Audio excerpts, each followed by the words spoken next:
Today, we're changing the oil on my sister's 2009 Jeep Liberty with a 3.7 liter engine. This will also work with the 4.7 liter engine that comes in the Jeep Liberties, Dodge Dakotas, and Durangos. Here are some of the things we are going to be using. This engine, the 3.7, takes 5.5 quarts, so we have a 6-quart jug. We have our oil filter, a Ratchet with a 13mm socket on there, drain pan, jack stands, and that's all you should need to be able to do this. It's very simple. Let's get started.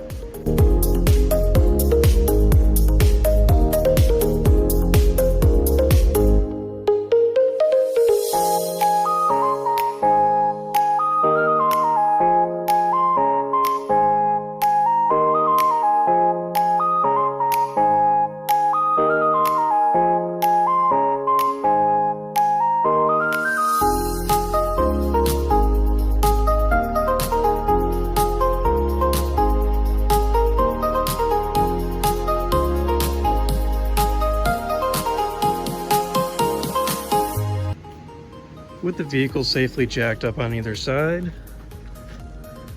just like so, open the hood and we'll take off the fill cap for the oil. This one's stuck on there. There we go. Pull the dipstick out just a little bit, let some air in there while we're draining it.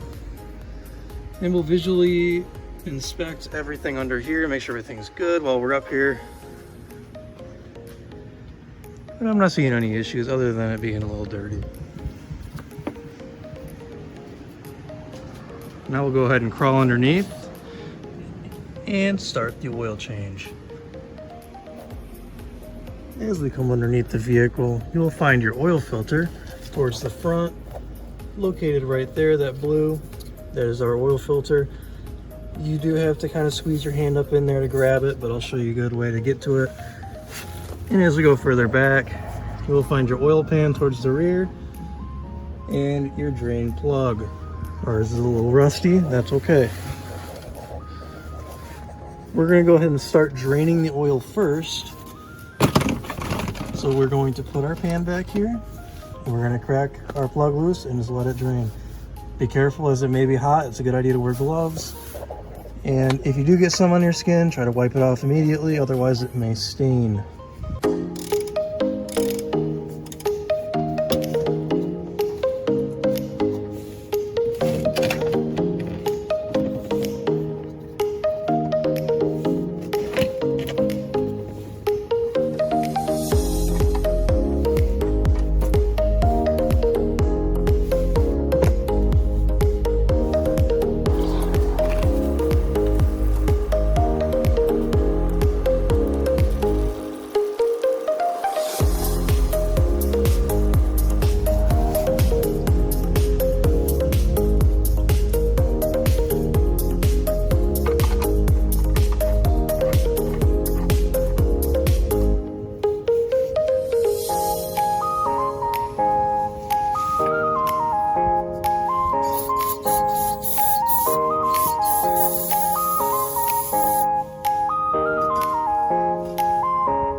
Once you tighten the drain plug, it's very important not to over tighten it. Just tighten it until it's snug.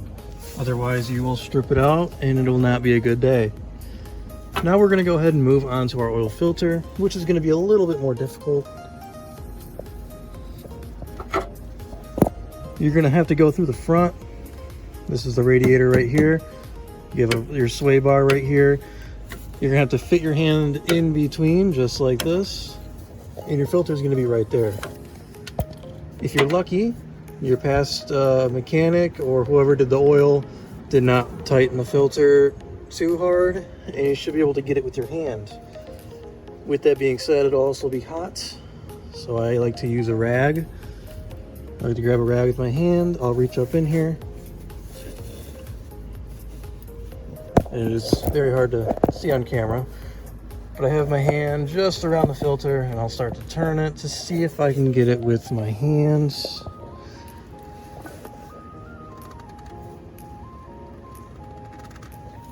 Looks like it is going to be just a little too tight for my hand to get off. So what we're going to do, you can have a oil filter claw just like this. You'll have to get a 3/8 extension, 3/8 ratchet. You can put this on the filter and it'll get it off. You can see I have that claw on the filter, and then you slowly turn it and it loosens the filter. Once you have it loosened with the claw, you can now remove it with your hands and it will start to drip down. It's like a funnel right here from the filter, so it will start to drip down. Hopefully not causing too much of a mess, but usually it stays within that filter if you take it off slowly. So I'll come back up here with the rag because it's hot. I'm just going to start to loosen it slowly, and then you'll see some of the oil come down right there into our pan, just like that. It may splash in your face, be extra careful. Once the filter is off, you slowly just bring it down. I highly recommend getting one of these pans with has an oil filter drain right on top. You just set it there and it'll drain. We started getting some other drips over here. It will start to go everywhere, as you can see, but it's not too terrible if you do it slowly.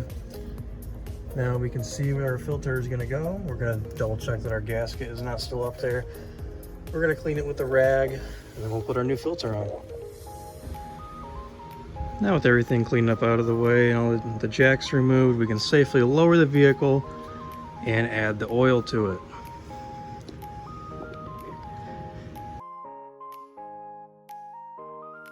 This engine calls for 5.5 quarts, but this engine also burns just a little bit of oil. That's common on these. So I am going to add the whole 6 quarts. You don't have to. Just grab a funnel and carefully pour it in. If you have the container sideways, it'll pour a little bit easier versus if you have it like this. See how it comes out. If you turn it sideways, it's nice and smooth. It just allows for better airflow into the container.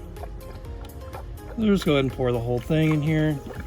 That's what I do on every oil change. This engine calls for 5W20. We're using 530, it's totally fine as well.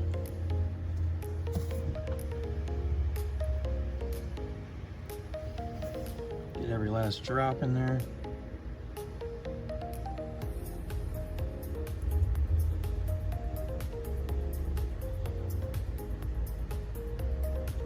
Sometimes I'll let it sit in there just for a couple minutes. Now at this point, we have the oil filled. You can save this container. You can put your old oil back into this container, and then you can take it to the store. O'Reilly's, AutoZone, they'll take used oil and recycle it. So we'll take the funnel out. Then we'll replace our cap.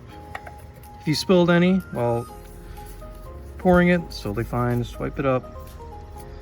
As that's secure, that's pushed down. We're going to start the engine and then verify the oil level.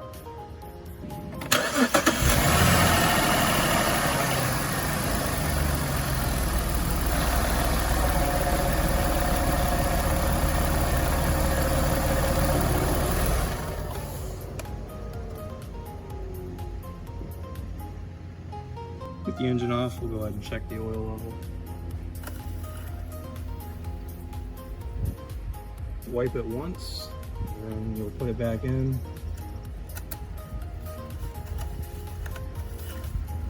And now is when we'll check it. And it's dripping down, but it's in the safe area. So adding the 6 quarts, it's still within the safe area. So we are good there. Put the dipstick back. It's always a good idea to check underneath to make sure that there's no leaks. Everything looks dry down there. So we're good to close the hood, and then we will reset the oil life. So right now, if we start it, you'll see over here, it'll state change oil or something along those lines. Change oil. So to reset this, you're gonna have it off.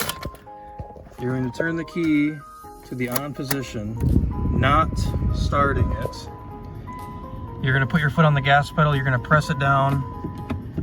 I mean, I do like 3 to 6 times. I'll just do a bunch. Just press it down a bunch. Then you're gonna turn it off, and then you're gonna start it. And that message should go away. If it didn't, you'll just have to do it again. We'll wait and see if it goes away.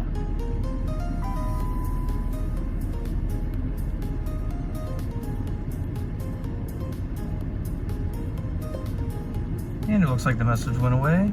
So we're all good here.